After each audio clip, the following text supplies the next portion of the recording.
የስምንት ክልላዊ ፓርቲዎች ጥምረት የሆነው ሰላም ለኢትዮጵያ ጥምረት በምርጫው ካሸነፈ የክፍለ ሀገር አስተዳደራዊ መዋቅርን ለመዘርጋት ማቀዱን አስታውቋል።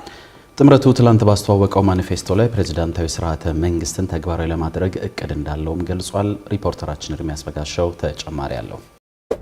ሰላም ለኢትዮጵያ ጥምረት የስምንት ክልላዊ ፓርቲዎች ጥምረት ሆኖ ከወራት በፊት ነበር የተመሰረተው። በተለያዩ አገሪቱ ክልሎች ይንቀሳቀሱ የነበሩ ክልላዊ ፓርቲዎች የመሰረቱት ጥምረቱ በሰባተኛው ጠቅላላ ምርጫ ከሚሳተፉ አገር አቀፍ የፖለቲካ ፓርቲዎች መካከል አንዱ ሆኗል። ትናንት የምርጫ መወዳደሪያ ማኒፌስቶውን ባስተዋወቀበት መርሃ ግብር ላይ አግኝተን ያነጋገርናቸው የጥምረቱ የህዝብ ግንኙነት ኃላፊ መብራቱ አለሙ ማኒፌስቶ ፓርቲውን ልዩ የሚያደርጉ ይዘቶች እንዳሉት ነግረውናል። ከነዚህ መካከል አንዱ ደግሞ የክልሎች አስተዳደራዊ መዋቅርን የተመለከተው ይገኝበታል። የክልል መዋቅርን እኛ አንቀበልም።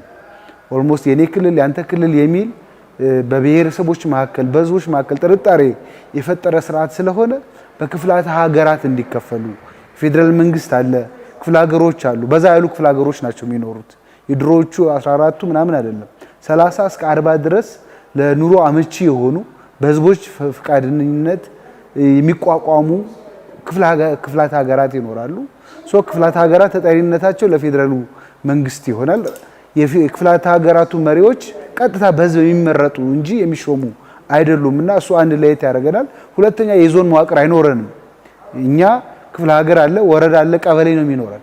ቀበሌ እጅግ በጣም ትልቅ ስራ ነው የሚሰራው። አንደኛ ከማህበረሰቡ ጋር በጣም የቀረበ ስለሆነ የመንግስትን አገልግሎት በቀረቤታ እዛው መስጠት ስላለበት የዞን መዋቅር አይኖርም።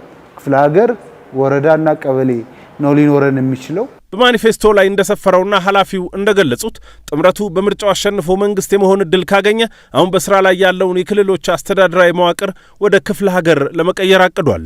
ጥምረቱን የመሰረቱ አባል ፓርቲዎች አብዛኞቹ ግን ወክለናል በሚሏቸው አካባቢዎች የሚነሱ የክልልነት ጥያቄዎች ማስመለስን በየፖለቲካ ፕሮግራሞቻቸው አስፍረዋል። ሁለቱ አይጋጭም ወይ የሚል ጥያቄ ለጥምረቱ አመራሮች አንስተንላቸው ነበር።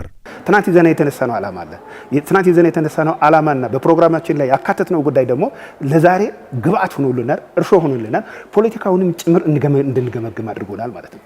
ስለዚህ እንድንገመግም ስናይ ምንድነው አናሊሲስ ይሰራል። ሶት አናሊሲስ ይሰራል። ሶት አናሊሲስ ስንሰራ ደግሞ ኖ ፖላራይዜሽኑ ለኢትዮጵያ ሪሊ ይጠቅማል አይጠቅምም፣ ኢትዮጵያን ያሻግራል፣ ሰላምን ያጸናል፣ ዲሞክራሲያዊ ስርዓት እንዲገነባ ያደርጋል፣ እውነተኛ መድበለ ፓርቲ ስርዓት ኢትዮጵያ ውስጥ እንዲሰፍን ያደርጋል፣ ሰላም እንዲኖር ያደርጋል፣ ህግ የበላይነት እንዲረጋገጥ ያደርጋል አያደርግም የሚለውን ቁጭ ብለን ተወያየን፣ ተነጋገርን፣ ተመካከርን።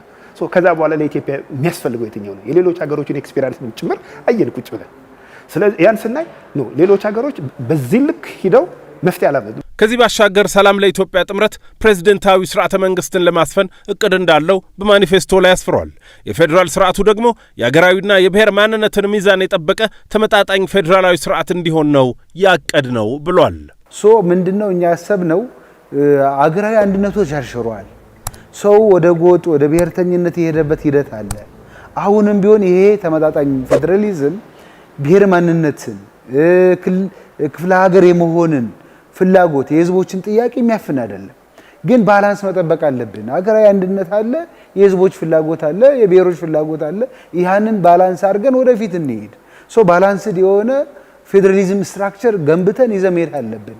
ወደፊት መቀጠል ካለብን ሀገራችን ወደፊት እንድትራመድ ካሰብን ይሄ የድሮ አይነት የኔ ብቻ አይነት አስተሳሰብ አያስፈልገንም። በጋራ ነው ኢትዮጵያን ማበልጸግ የምንችለው። ለምንወክላቸው ማህበረሰቦች አካባቢ ይችላል ለመላው ኢትዮጵያ የሰላም ምንጭ ይሆናል ብለን ነው ያሰብነው።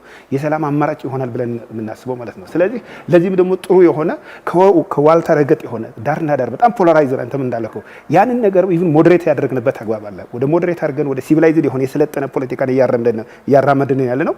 የሰለጠነ ፖለቲካ ማለት ደግሞ መመካከር፣ መወያየት፣ መከራከር እና ሰጥቶ መቀበልን እንደ መርህ ይዘን ነው እኛ የተነሳ ነውና በዚህ ልክ ትግላችን እንትን ያደረገ ነው።